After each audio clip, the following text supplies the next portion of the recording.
Study IQ IAS, अब तैयारी हुई अफोर्डेबल। नमस्कार दोस्तों, स्वागत है आप सभी का स्टडी IQ में। मैं हूं आपका दोस्त राहुल सायगांवकर। दोस्तों, आज हमारी चर्चा एक बहुत ही दिलचस्प विषय पे होने वाली है और बहुत ही जरूरी विषय पे होने वाली है एग्जाम के दृष्टिकोण से। अगर आप यूपीएससी सिविल सर्विसेज की तैयारी कर रहे हैं, फिर स्टेट पीएससी की तैयारी कर रहे हैं, तो ये डिस्कशन आप सभी के लिए बहुत जरूरी है। तो हमारी चर्चा होने वाली है किस चीज के बारे में? देखिए, हमारी डिस्कशन होने वाली है एग्रीकल्चर के बारे में, हमारी डिस्कशन होने वाली है फर्टिलाइजर्स के बारे में। केमिकल फर्टिलाइजर के बारे में तो बात करेंगे ही करेंगे, लेकिन हम लोग बात करेंगे ऑर्गेनिक फर्टिलाइजर्स के बारे में, और साथ ही साथ हम लोग चर्चा करने वाले हैं गौशाला के बारे में। आपने सही सुना, ये डिस्कशन होने वाली है गौशाला के बारे में भी। अब ये डिस्कशन हो क्यों रही है? क्योंकि हाल ही में नीति आयोग का एक बहुत ही इंटरेस्टिंग पेपर पब्लिश हुआ। नीति आयोग की एक रिपोर्ट आई जहां पे ऑर्गेनिक फार्मिंग को किस तरह से हम लोग प्रमोट कर सकते हैं, इसके प्रति कुछ इनपुट्स आए नीति आयोग से। वहां पे एक बहुत ही जरूरी इनपुट था गौशाला को प्रमोट करना। आप यहां पे देख सकते हो, NITI Aayog releases a report which says cow urine and as well as cow dung will boost organic matter in the soil. तो चलिए समझते हैं एग्जैक्टली क्या बताया है नीति आयोग ने, क्या परिस्थिति है हमारे देश में फर्टिलाइजर सेक्टर की, chemical fertilisers, organic fertilisers, as well as इस रिपोर्ट की डिटेल्स, स्पेशली रिकमेंडेशंस। इनफैक्ट चर्चा शुरू करने से पहले आप सभी के लिए एक सवाल है, टिपिकल मेंस का सवाल है। यहां पे सवाल दो भागों में डिवाइड किया गया। पहला पार्ट तो है the progress of green revolution and modern technology of agriculture based on use of industrial inputs and agrochemicals has largely replaced the traditional system of farming in India. Traditional system मतलब जो हम लोग natural farming इस्तेमाल करते थे, cow dung का इस्तेमाल करते थे, कंपोस्ट, मैन्योर, इन चीजों का इस्तेमाल करते थे, वो रिप्लेस हो चुका है विद केमिकल्स। ये स्टेटमेंट बता रहा है। आपको डिस्कस करना है that in light of this statement try to explain chemical fertilisers की वजह से क्या प्रॉब्लम हो रही है। ये है पहला भाग। अब ये तो सिंपल है बिल्कुल, हम क्वाइट श्योर कि आप सभी लोगों ने इस चीज के ऊपर नोट्स वगैरह बनाए होंगे, लेकिन दूसरा भाग बहुत जरूरी है। दूसरे भाग में आपको ये पूछ रहा है examine how gaushalas can be of great help in promoting natural and organic farming। तो आज इस सेकंड पार्ट के ऊपर आपको काफी इंटरेस्टिंग इनपुट्स मिलेंगे। इनफैक्ट मैं तो कहूंगा पूरे के पूरा सवाल का जवाब देने के लिए आपको काफी अच्छा फॉर्डर, काफी अच्छा कंटेंट मिलेगा इस पर्टिकुलर डिस्कशन में, again from the perspective of NITI Aayog report. तो चलिए डिस्कशन की शुरुआत करते हैं, लेकिन उससे पहले आप सभी के लिए एक नोटिस है। अगर आप यूपीएससी सिविल सर्विस की तैयारी कर रहे हैं 2025 के लिए, अगर आप प्रिपेयर करना चाहते हैं, अगर आप कॉलेज में हैं, सेकंड ईयर, थर्ड ईयर या फिर फाइनल ईयर में, 2025 सीएससी आपके लिए सही बनता है। इसके अलावा अगर आप एक होम मेकर है या फिर अगर आप कहीं पे शिफ्ट नहीं करना चाहते हैं, वर्किंग प्रोफेशनल है, तो घर से ही आप प्रिपरेशन कर सकते हो, क्योंकि हमारा जो लॉन्ग टर्म बैच है 2025 का, यहाँ पे 1500 घंटों से भी ज्यादा लाइव क्लासेस चलेंगी डायरेक्टली एट योर होम। आप बैठ के क्लासेस रन कर सकते हो। आपका शेड्यूल बना हुआ है, उस शेड्यूल को हम लोग बहुत ही रिलीजियसली फॉलो करते हैं। हमारा अप्रोच है कि हम लोग कॉम्प्रिहेंसिव और इंटीग्रेटेड वे में प्रिपरेशन करते हैं। प्रीलिम्स की, मेंस की, और मैं तो कहता हूं पर्सनालिटी टेस्ट की प्रिपरेशन हमारी होती है। क्यों? क्योंकि 1-to-1 मेंटरशिप है आपके पास, ग्रुप मेंटरशिप है, जहां पे आप रिटायर्ड ब्यूरोक्रेट से डिस्कशन कर सकते हो, उनसे इनपुट्स ले सकते हो, मोटिवेट हो सकते हो। ये सारी चीजें आपको मिलेंगी बहुत ही अफोर्डेबल प्राइस में। अगर इस प्राइस में आपको चाहिए तो आपको मेरा कोड इस्तेमाल करना पड़ेगा, राहुल लाइव। जब भी आप चेकआउट करो, हमारे वेबसाइट पे जाइए या फिर ऐप में भी जाइए, कहीं पे भी जब भी आप चेकआउट करो ना, कूपन कोड इस्तेमाल करें राहुल लाइव, आपको ये प्राइस मिल जाएगा। ध्यान रखना है, एडमिशन जल्द ही बंद हो रहा है। 16 मार्च को एडमिशन क्लोज हो रहा है, तो जल्दी मिलते हैं क्लास में। चलिए चर्चा में चलते हैं। जैसे कि मैंने आपको बताया, हमारी डिस्कशन हो रही है क्यों? क्योंकि हाल ही में नीति आयोग ने एक बड़ा ही इंटरेस्टिंग पेपर पब्लिश किया। देखिए उसका टाइटल है production and promotion of organic and bio fertilizers with special focus on improving economic viability of gaushalas. की गौशालास कैसे मदद कर सकती हैं ऑर्गेनिक फार्मिंग, ऑर्गेनिक फर्टिलाइजर्स में, बायो फर्टिलाइजर्स में।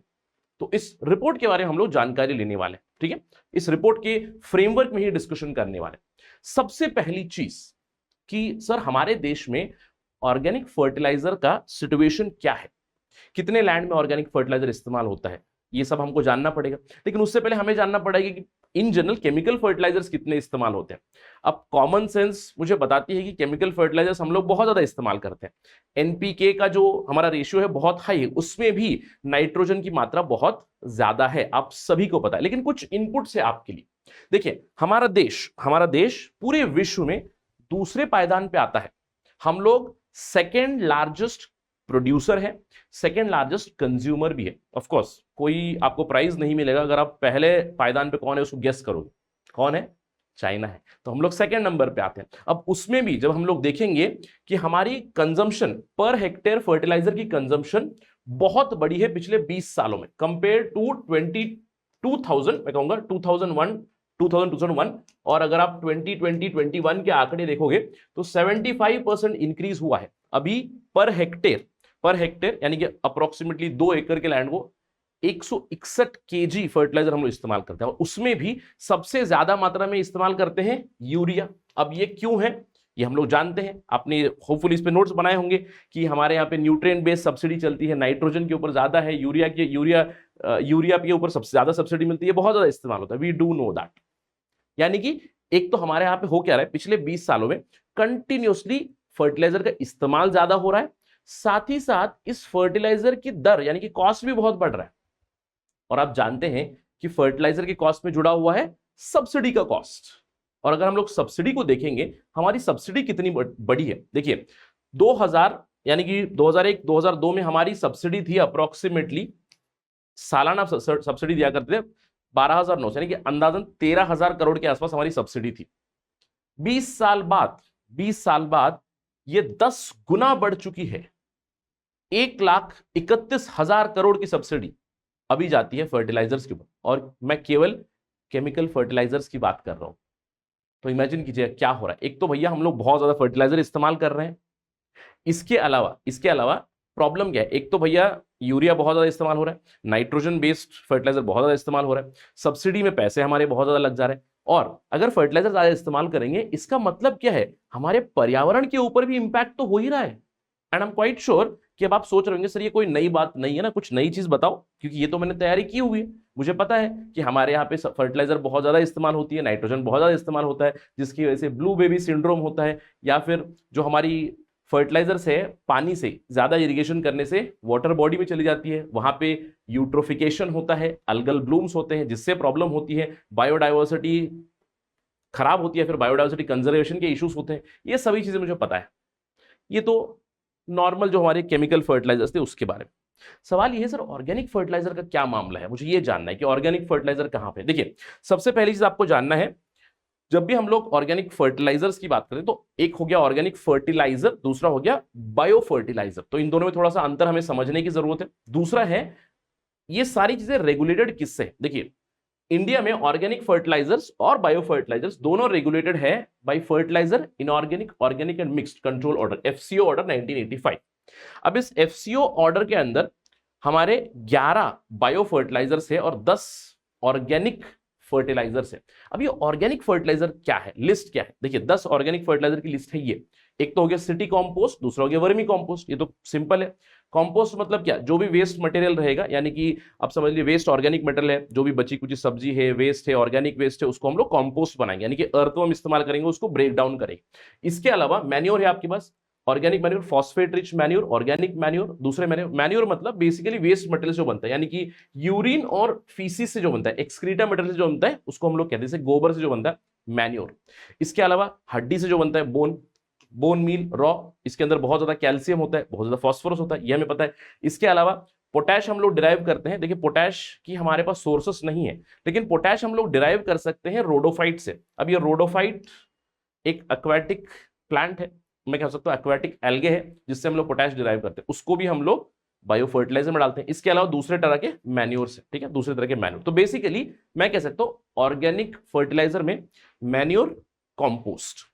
लेकिन bio fertiliser, simple bio fertiliser इसका मतलब है लिविंग ऑर्गेनिज्म, जो हम लोग माइक्रो ऑर्गेनिज्म या फिर माइक्रोब बेस्ड जो फर्टिलाइजर बनाता है, जिसमें राइजोबियम हो गया, अजोटोबैक्टर हो गया, या फिर अजोस्पिरिलम हो गया, ये सारी चीजें, माइकोरिजा जो हो गया, इसको हम लोग बायो फर्टिलाइजर कहते हैं। और हमारे फर्टिलाइजर कंट्रोल ऑर्डर में 10 ऑर्गेनिक फर्टिलाइजर्स और 11 बायो फर्टिलाइजर्स। तो कभी कभार इस पे एमसीक्यू वगैरह बनाए जा सकते हैं, थोड़ा सा ध्यान रखिएगा, रटने की जरूरत नहीं है, but you need to know this. इसके अलावा हमारे यहाँ पे फर्टिलाइजर कितनी मात्रा में हम लोग अप्लाई करते हैं। देखिए ऑर्गेनिक फार्मिंग के अंडर हमारा केवल लैंड कितना है, 38 लाख हेक्टेयर्स में हमारी ऑर्गेनिक फार्मिंग होती है। अगर हम लोग इसको कंपेयर करें दूसरे लैंड के साथ जहां पे केमिकल फर्टिलाइजर इस्तेमाल होता है बहुत ही मिनिस्क्यूल लेवल होता है, मिनिस्क्यूल लेवल। सरकार इसको इसको अगले 3 सालों में कम से कम और 10 लाख हेक्टेयर बढ़ाने की कोशिश कर रहे हैं, ऑर्गेनिक फार्मिंग कराना चाहते हैं, ये हम सभी जानते हैं। अब इसके लिए आप ऑलरेडी जानते हैं कि सरकार बहुत सारी चीजें कर रही है, राइट। जैसे कुछ सालों पहले बजट में अनाउंस हुआ था परंपरागत कृषि विकास योजना सरकार ने लाई है, जिसमें ऑर्गेनिक फार्मिंग को प्रमोट कर रहे हैं, जीरो बजट नेचुरल फार्मिंग या फिर जीरो बेस्ड नेचुरल फार्मिंग को प्रमोट करने की बातें कर रहे हैं। सतत स्कीम आ चुकी है, सस्टेनेबल ऑल्टरनेटिव टुवर्ड्स ट्रांसपोर्टेशन, यहाँ पे अगेन ये भी स्कीम आ चुकी है सरकार की। MNRE Ministry of New and Renewable Energy Resources, उसके तरफ से कई सारी municipal solid waste handling programmes हैं। आपकी गोबर्धन स्कीम है, जैसे गोबर्धन स्कीम यहाँ पे होगी, गोबर्धन स्कीम आ चुकी है। स्वच्छ भारत कोष है, यानी कि जो कॉर्पोरेट्स होते हैं, कॉर्पोरेट से पैसा लेंगे, कॉर्पोरेट सोशल रिस्पॉन्सिबिलिटी के अंडर उसको हम लोग स्वच्छ भारत कोष में इस्तेमाल कर सकते हैं, जहां पे अगेन ऑर्गेनिक फार्मिंग के ऊपर जरूर फोकस है। एग्रीकल्चर इंफ्रास्ट्रक्चर फंड बनाया है सरकार ने, साथ ही साथ हमारा नेशनल बायोगैस प्रोग्राम भी चल रहा है। तो ये सारी चीजें सरकार की तरफ से चल रही है, लेकिन इन चीजों के बावजूद बहुत ही कम मात्रा में ऑर्गेनिक फार्मिंग होती है और बहुत ही कम लैंड पे ऑर्गेनिक फार्मिंग हो रही है in comparison to chemical fertiliser land. धीरे धीरे बढ़ावा हम लोग दे जरूर रहे हैं, ठीक है। अब सवाल उठता है, सर ऐसा हो क्यों रहा है? जैसे कई सालों से मैं सुनता आता हूं कि सरकार स्कीम्स लाते हैं, सरकारी चीजें कर रही है, क्या किसानों तक ये चीजें नहीं पहुंच रही है? किसान इन चीजों को एक्सेप्ट क्यों नहीं कर रहे हैं? क्या दिक्कतें क्या हो रही है? Exactly what are the problems? NITI Aayog बताता है कि ये सारे चैलेंजेस हैं। सबसे बड़ा चैलेंज है कि भैया लेवल प्लेइंग फील्ड नहीं है। लेवल प्लेइंग फील्ड का मतलब क्या? अब देखिए, एक तरफ है मेरे केमिकल के फर्टिलाइजर, जहां पे बड़ी बड़ी केमिकल फैक्ट्रीज बनी हुई है, बड़ी बड़ी मात्रा में हम लोग फर्टिलाइजर बनाते हैं, ट्रांसपोर्ट करते हैं, पहुंच जाता है। आपने कौन सी बड़ी ऑर्गेनिक फर्टिलाइजर कंपनी का नाम सुना है? मुझे बता दीजिएगा, या तो फिर थोड़ा सोच लीजिएगा, खुद को सवाल पूछिएगा कि यार मुझे पता है, जैसे कोऑपरेटिव्स बने, जैसे इफको है, मैको है, क्रिबको है, जो बेसिकली फर्टिलाइजर्स बनाते हैं ना, NPK फर्टिलाइजर्स, DAP बनाता है, यूरिया बनाता है, तो ये बड़ी बड़ी कोऑपरेटिव्स भी मुझे पता है, कंपनी भी पता है, राइट। RCF है, राष्ट्रीय केमिकल्स है, बहुत सारी चीजें हैं। लेकिन ऑर्गेनिक फार्मिंग मुझे याद तो नहीं आ रहा है ना। कुछ कुछ कंपनी जरूर हो सकती है, बट अगेन बहुत ही कम। तो लेवल प्लेइंग फील्ड नहीं है, इसीलिए क्या होता है कि केमिकल फर्टिलाइजर की तरफ काफी ज्यादा स्क्यूनेस आ चुकी है, ठीक है। और इसके अलावा बहुत बड़ी प्रॉब्लम है, सब्सिडी भी काफी हैवी मिलती है। अब जितने लेवल पे सब्सिडी मुझे मिलती है केमिकल फर्टिलाइजर पे, वही सब्सिडी मुझे ऑर्गेनिक फर्टिलाइजर पे नहीं मिलती, ये भी प्रॉब्लम है। अपार्ट फ्रॉम दैट रिसर्च नहीं होता है, लिमिटेड रिसर्च है ना, लिमिटेड रिसर्च है। साथ ही साथ जब हम लोग ट्रेडिशन की बात करते हैं तो काफी ट्रेडिशनल है, कोई टेस्टिंग नहीं है, टेस्टिंग के प्रोटोकॉल्स नहीं है, टेस्टिंग का इंफ्रास्ट्रक्चर तक नहीं है। जैसे हमारे पास रीजनल सेंटर्स नहीं बने हैं, साथ ही साथ ऑथेंटिक सप्लाई नहीं है। अगर मुझे माइक्रो ऑर्गेनिजम्स चाहिए तो माइक्रोबायोलॉजी के सेंटर्स होने चाहिए, regional centres for organic farming होने चाहिए, ये मिसिंग है।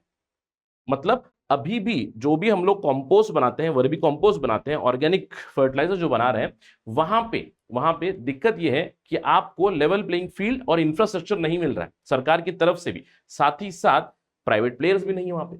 Apart from that fund come spend होता है यहाँ पे, बायो फर्टिलाइजर्स के ऊपर, ऑर्गेनिक फर्टिलाइजर के फंड कम स्पेंड हो रहा है, ज्यादा केमिकल फर्टिलाइजर की तरफ जा रहा है। साथ ही साथ सुटेबल इंफ्रास्ट्रक्चर की प्रॉब्लम मैंने बताई, मार्केट डेवलपमेंट नहीं हुआ है। अब जिस तरह से देखिए, जिस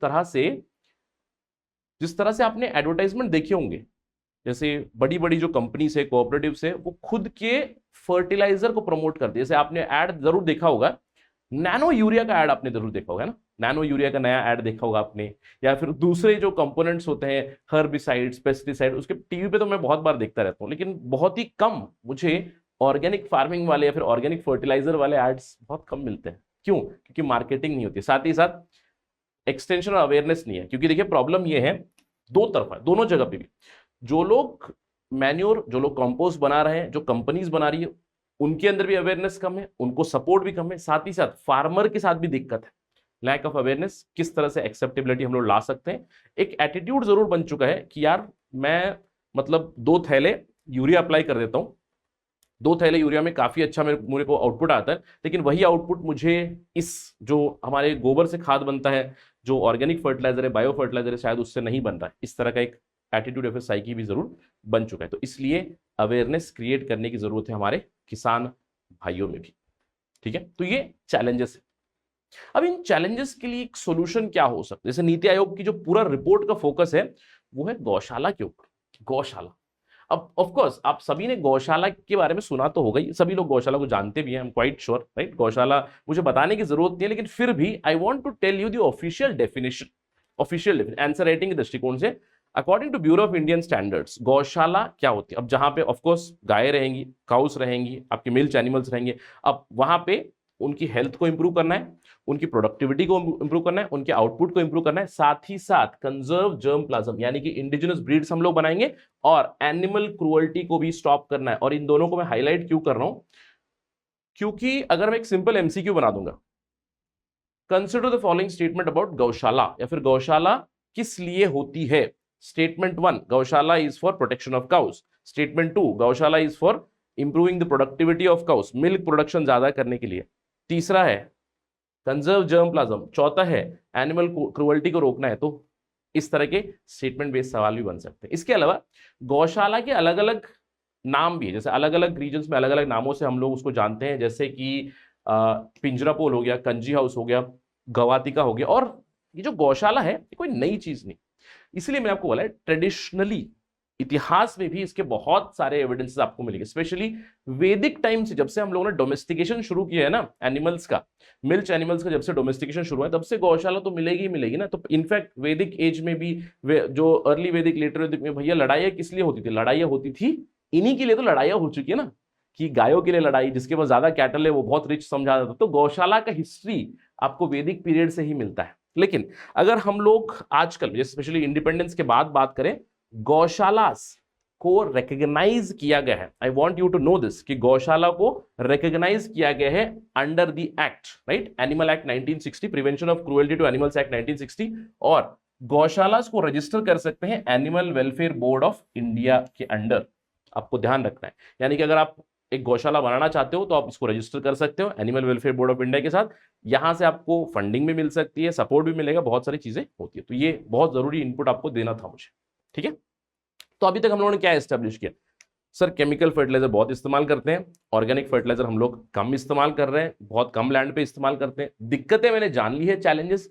एक पोटेंशियल सोल्यूशन हो सकता है गौशाला का। तो अब मैंने गौशाला बना दी, समझ लो मैंने गौशाला बना दी, मैंने रजिस्टर किया animal Welfare Board of India के साथ, इन्होंने मुझे सब्सिडी भी दे दी, पैसा दे दिया, सपोर्ट भी मिल रहा है मुझे, इनपुट भी मिल रहा है। तो मैं करूंगा क्या इससे?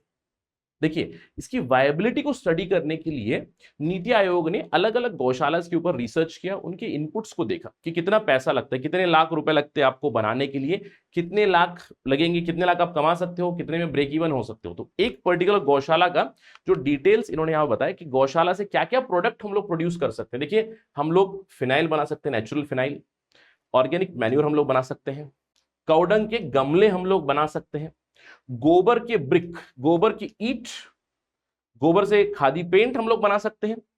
आपका पांचगव है, यानी कि आपके प्रोडक्ट्स तो बनते ही, मिल्क एटसेट्रा, दूसरे भी प्रोडक्ट्स आपको बनेंगे, सोप आप बना सकते हो, हैंड वॉश, शैम्पू एटसेट्रा।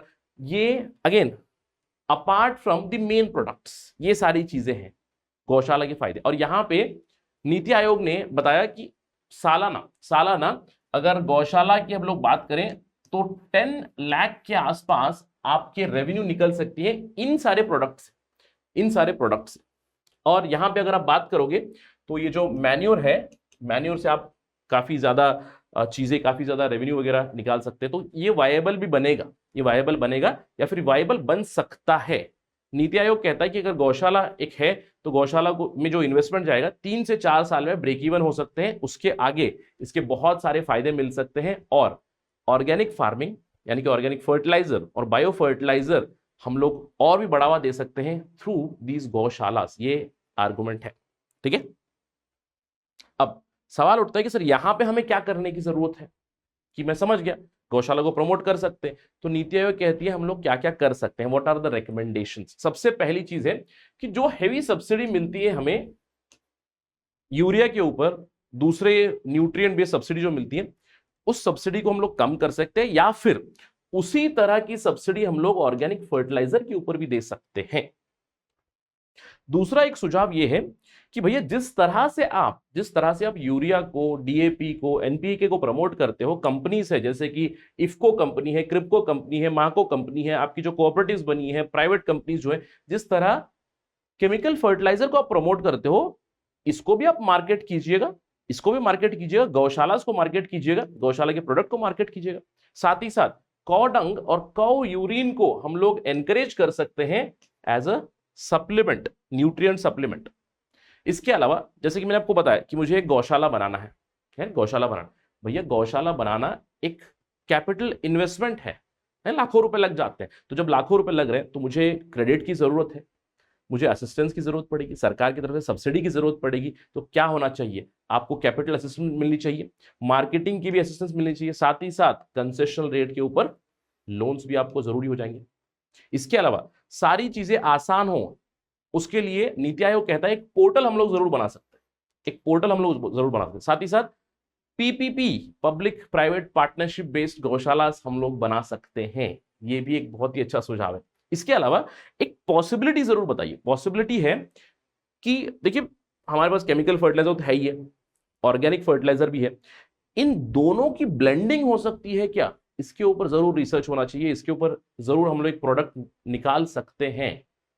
क्यों, देखिए जैसे हम लोगों ने इथेनॉल ब्लेंडेड पेट्रोल बनाने की, पेट्रोल में 20% इथेनॉल मिला दो कि भैया ब्लेंडिंग हो गई, तो क्या उसी तरह के ब्लेंडेड हम लोग ऑर्गेनिक प्रोडक्ट्स बना सकते हैं, केमिकल प्लस ऑर्गेनिक प्रोडक्ट्स बना सकते हैं क्या, इसके ऊपर जरूर काम होना चाहिए, ये भी बताया। तो काफी अच्छे सुझाव हैं, लेट अस होप कि इसके ऊपर और भी ज्यादा काम हो। और साथ ही साथ मैं आशा करता हूं कि आपको जो सवाल हम लोगों ने शुरू किया था, उस सवाल का जवाब देने के लिए आपको काफी अच्छा फॉर्डर मिल चुका है। क्या लगता है आपको, क्या आपकी प्रतिक्रिया है नीति आयोग के इस रिसर्च के ऊपर? क्या गौशाला मॉडल को हमें और भी ज्यादा प्रमोट करने की जरूरत है? क्या गौशाला एक गेम चेंजर बन सकते हैं हमारे देश में परंपरागत कृषि को बढ़ावा देने के लिए? Let me know in the comment section.